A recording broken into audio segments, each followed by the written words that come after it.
Selamat malam dan salam sejahtera buat kita semuanya. Perkenalkan, nama saya Lucia Sboro dengan NIM A1C1199098, kelas reguler A 2019. Pada video kali ini saya akan membahas materi mengenai hubungan struktur dan kereaktifan senyawa-senyawa turunan flavonoid, di mana materi ini saya angkat berdasarkan permasalahan atau pertanyaan. Adapun permasalahannya yaitu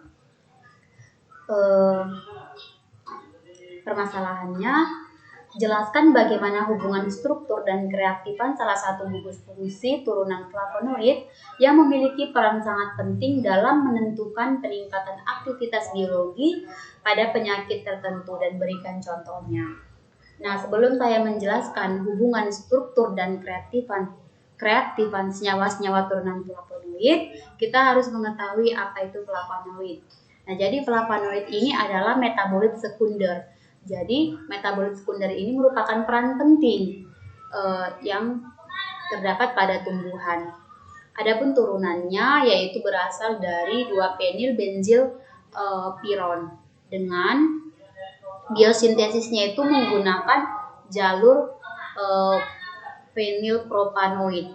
Nah, jadi flavonoid ini dia itu di tumbuhan itu berperan seperti pemberi warna, pemberi rasa pada biji, bunga, dan buah atau aroma gitu.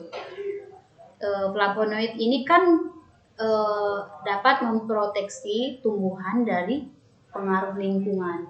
Jadi flavonoid ini terdiri dari 2 gugus aromatik, di mana disatukan oleh jembatan karbon yaitu C6, C3, C6. Nah, flavonoid ini dibagi menjadi beberapa jenis.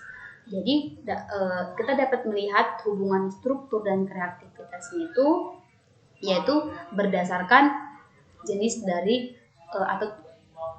dari senyawa flavonoid.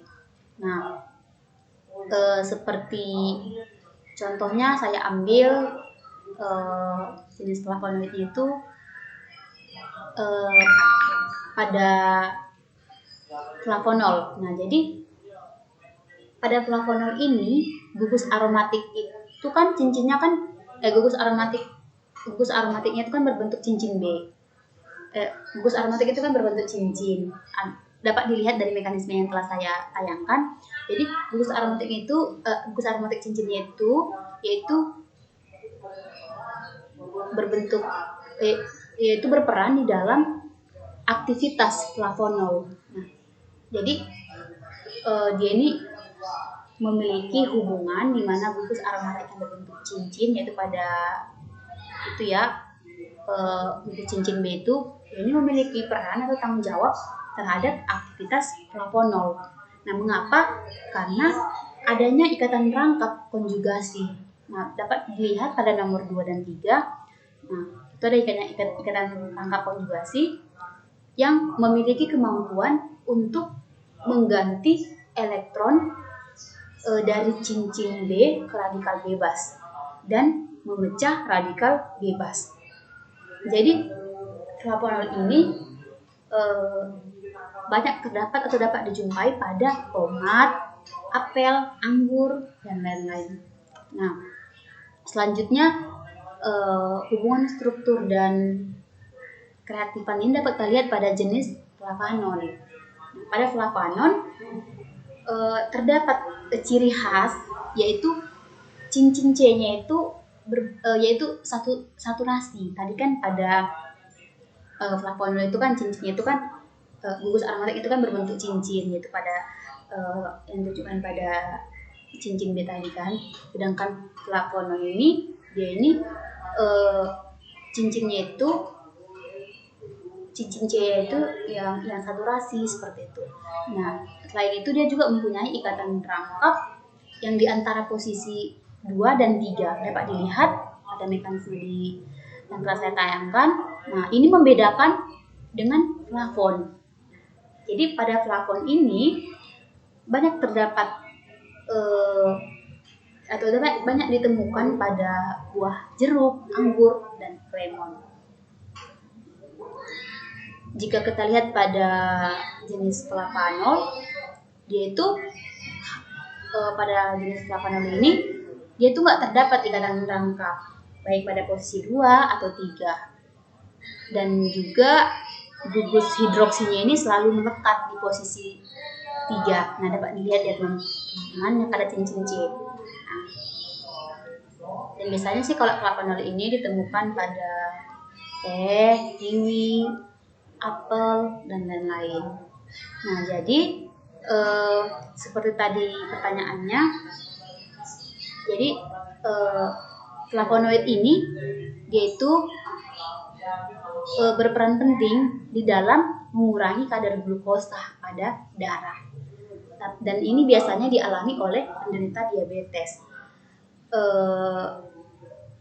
dengan cara membatasi penyerapan glukosa, atau juga bisa dikatakan dalam arti meningkatkan toleransi terhadap glukosa dan meningkatkan sekresi insulinnya. Nah, selain itu, flavonoid ini juga dapat merangsang penyerapan glukosa pada jaringan perifer dan mengatur kerja enzim yang terlibat dalam jalur metabolisme, yaitu metabolisme karbohidrat. Nah,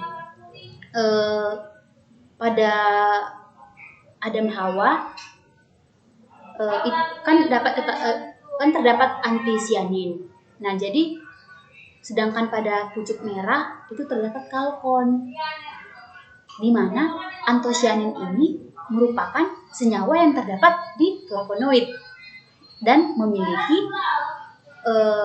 beberapa gugus hidroksil, di mana dia tuh berguna atau berfungsi terhadap sekresi insulin dari sel beta pankreas.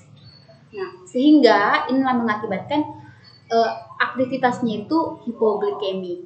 Nah, sedangkan tadi ada flavonoid yang jenis kalkon tadi, dia itu berpotensial sebagai antidiabetes yang disebabkan efektif sebagai alfa glukosidase. Nah, yang memiliki peran di dalam mengatur homeostasis gula. Jadi demikianlah materi yang dapat saya sampaikan mengenai hubungan struktur dan keaktifan senyawa-senyawa turunan flavonoid. Saya mohon maaf atas kesalahan saya, dan saya ucapkan terima kasih dan selamat malam.